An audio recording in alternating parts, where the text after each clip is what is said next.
Hello everyone, कैसे हैं आप सब। तो जैसा कि देख पा रहे हैं इंग्लिश ग्रामर में आज हम पढ़ने वाले हैं एक्टिव एंड पैसिव वॉइस। तो एक्टिव पैसिव वॉइस जो कि बहुत ही टफ लगता है इंग्लिश ग्रामर में टॉपिक, जबकि होता बहुत इजी है, बहुत सिंपल होता है।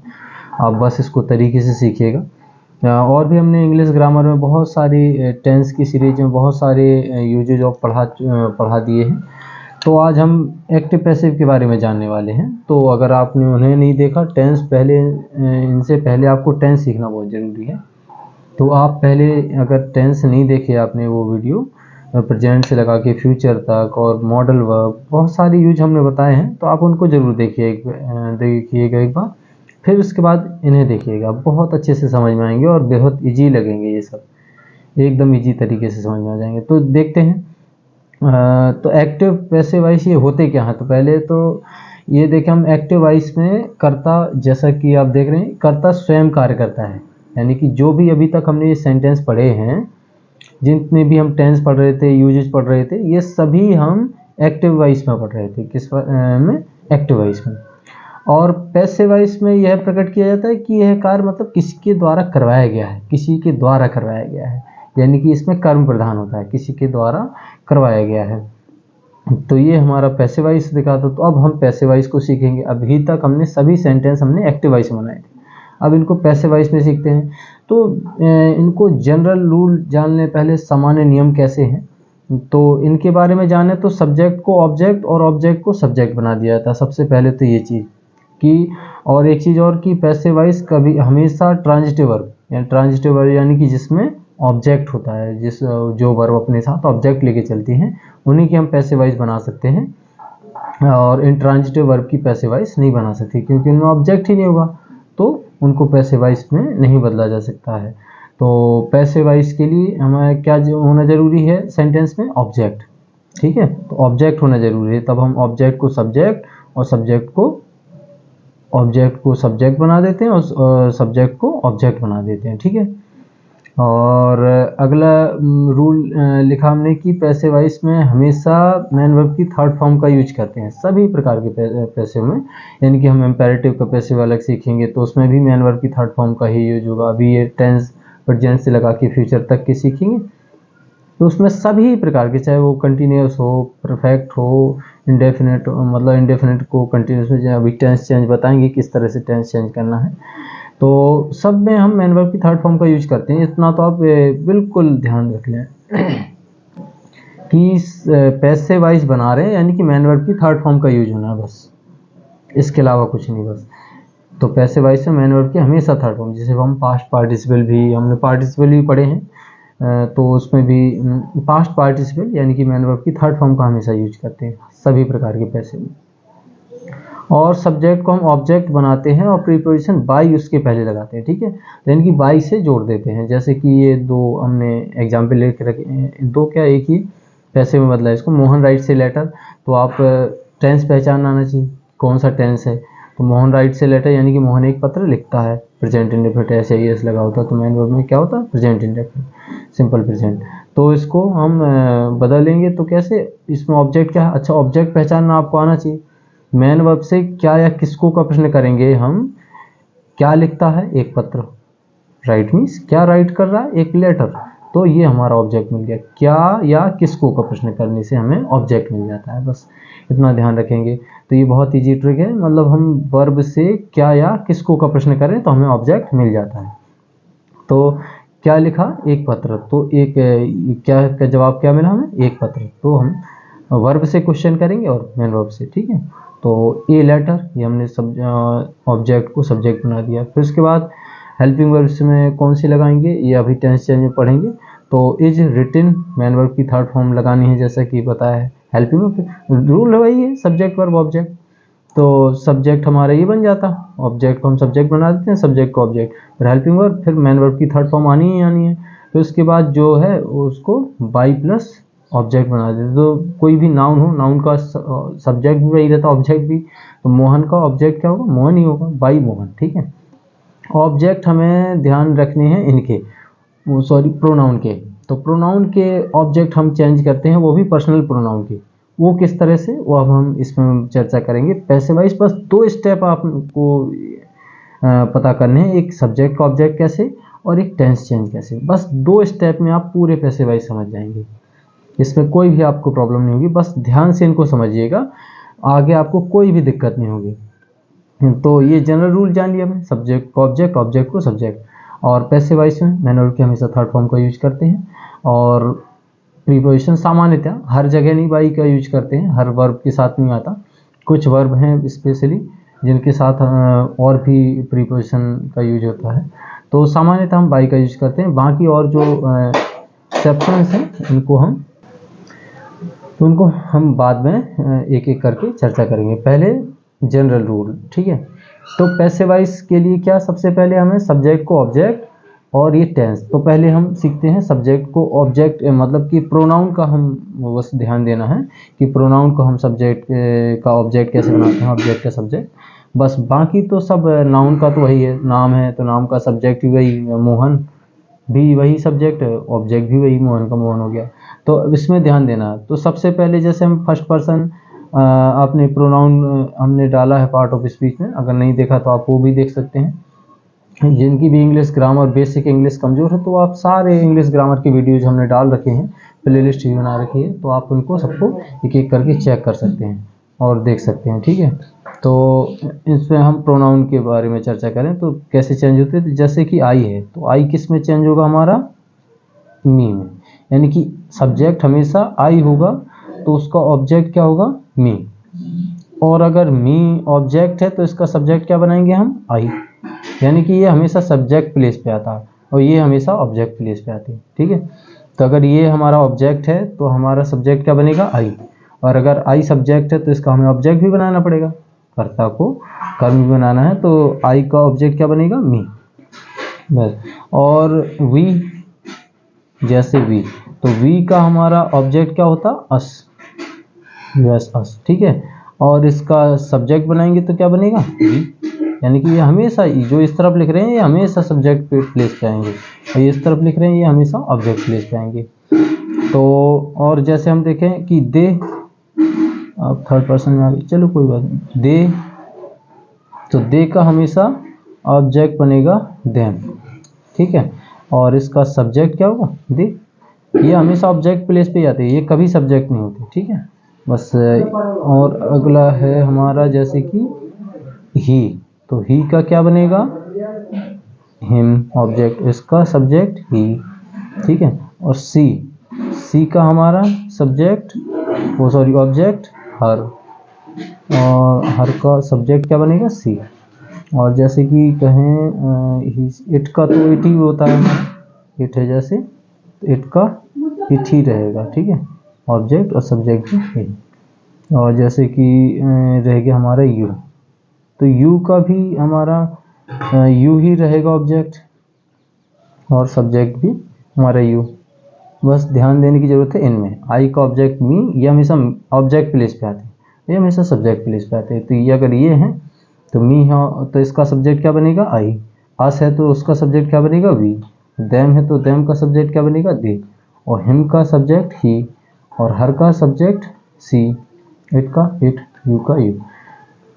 बाकी आई का ऑब्जेक्ट हमारा मी, वी का, इनको इंटरचेंज होते हैं, बस इनका ध्यान रखना, ठीक है। अब ये तो हमारा सब्जेक्ट से ऑब्जेक्ट बदलना हो गया। बाकी नाम होगा तो नाम का ऑब्जेक्ट भी वही, राम है तो राम ही रहेगा ऑब्जेक्ट प्लेस पे, सब्जेक्ट प्लेस पे भी राम ही रहेगा। तो बस उनको नाम के हिसाब से, तो उनको नाउन को तो ज्यों का त्यों रख देना, बस ये प्रोनाउन को हमें समझना था।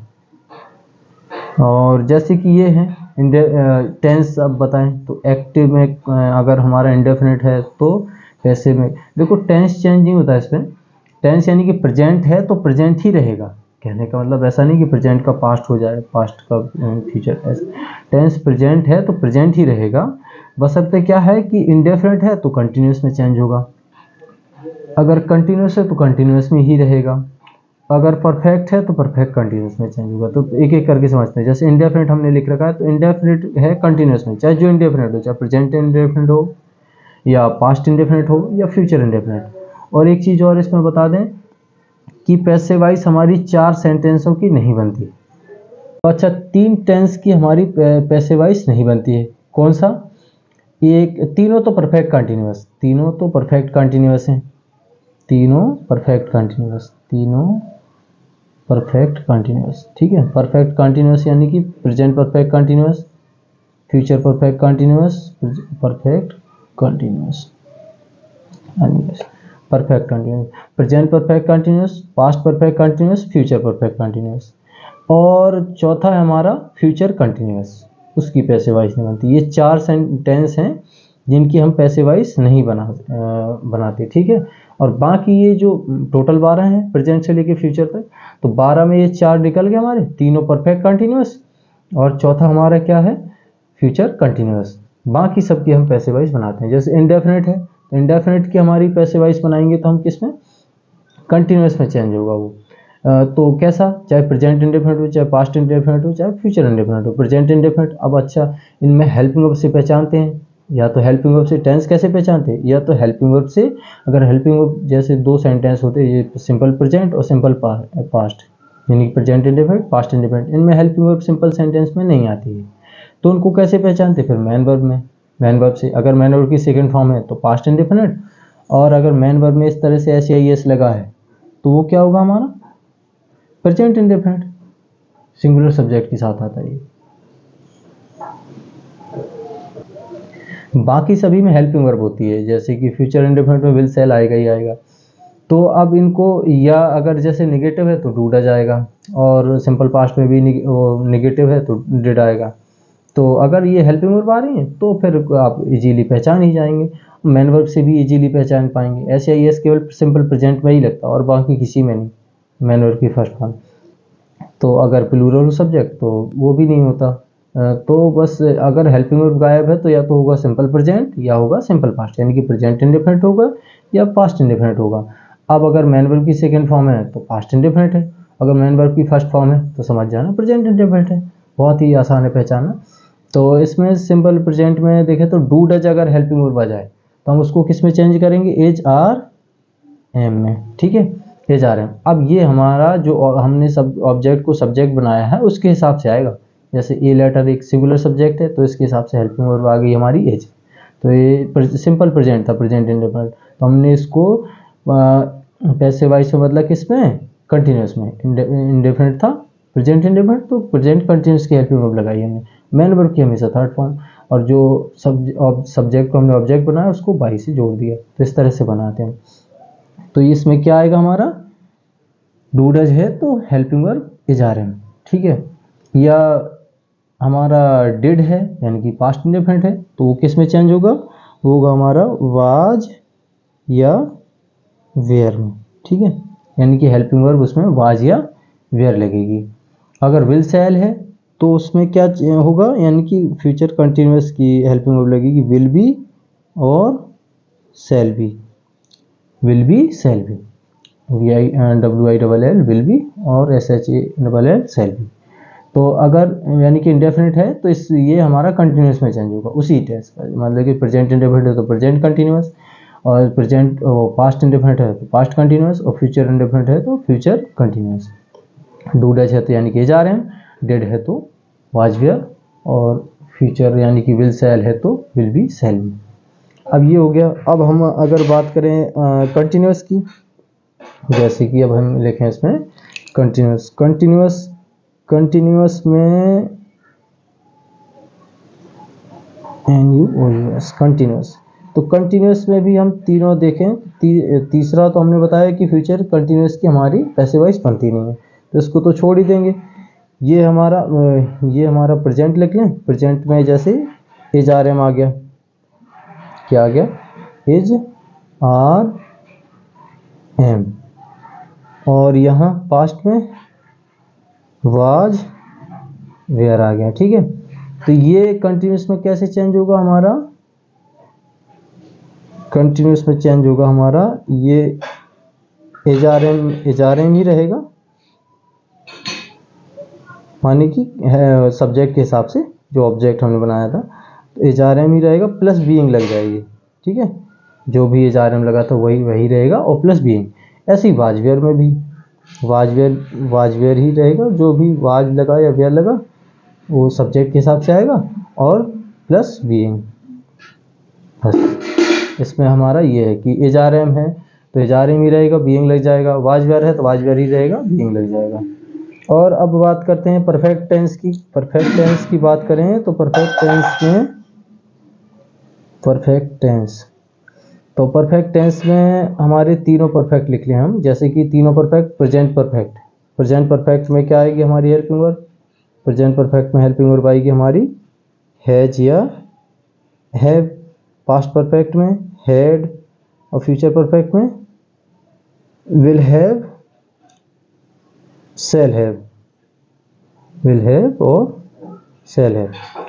तो present perfect tense, present perfect tense has है, हैज हैव है, और पास्ट परफेक्ट हैड और future perfect will have, shall have. इसमें तो ऑलरेडी मैन वर्ब की थर्ड फॉर्म ही रहती है, तो इसमें कोई दिक्कत नहीं। ये परफेक्ट टेंस जो है परफेक्ट कंटिन्यूअस में चेंज होगा, यानी कि जैसे कि हमारी प्रेजेंट परफेक्ट कंटिन्यूअस की हेल्पिंग वर्ब क्या होती है? हैज बीन और have been, has been, have been. और पास्ट परफेक्ट कंटिन्यूअस की हैड बीन। अच्छा, ये पैसिव वॉइस में चेंज हो रहा। अगर एक्टिव वॉइस में प्रेजेंट परफेक्ट कंटिन्यूअस है तो वो नो चेंज, मतलब कि वो नो चेंज क्या, मतलब उसकी पैसिव वॉइस बनती ही नहीं। ठीक है, ये प्रेजेंट परफेक्ट टेंस है तो प्रेजेंट परफेक्ट कंटिन्यूअस की हेल्पिंग वर्ब लगाएंगे पैसिव वॉइस में। ठीक है, हैड बीन। और इसमें हमारा विल हैव बीन, बीन भर लगा देना, will have been, shall have been.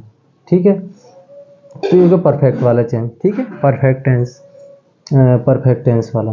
Perfect tense किस में चेंज होगा? परफेक्ट कंटिन्यूअस में।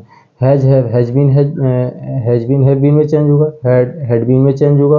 Will have been, shall have been में चेंज होगा। बीन भर लगाना, बी डबल ई है। ठीक है, और जितनी भी मॉडल वर्ब्स हैं, जितनी भी मॉडल वर्ब्स हैं, तो मॉडल वर्ब्स में के बाद हमें बी लगाना है बस। ठीक है, मॉडल वर्ब्स जैसे कि can, could, may, might. Modal verb हमने बहुत सारी पढ़ा रखी हैं, might, should, must, ought to.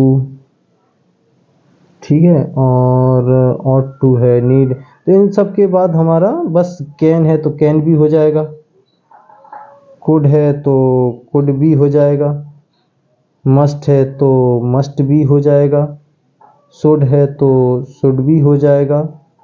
ठीक है, बस बी भर लग जाएगा इनमें। तो मॉडल वर्ब में क्या होता है कि बी भर लग जाता है, तो इस तरह से ये टेंस चेंजिंग हो जाती है, मतलब कि इस तरह से हम कर देते हैं। बस 2 स्टेप, इनको आप अच्छे से एक बार और देख लीजिए इनको, तो आप आराम से इनको पैसिव वॉइस को आराम से कर सकते हैं। बाकी अब वीडियो लंबा हो रहा, बाकी अब जो कल इसके एग्जाम्पल हैं इनको हम सारे एक एक करके 1 बाय 1 समझेंगे टेंस के हिसाब से। तो कल के वो एग्जाम्पल बहुत ज़रूरी है समझना, तो जो अगली वीडियो हम लाएंगे तो उसमें उसको ज़रूर देखिएगा, ताकि आप बिल्कुल अच्छी तरह से आप इनको सीख पाएँ।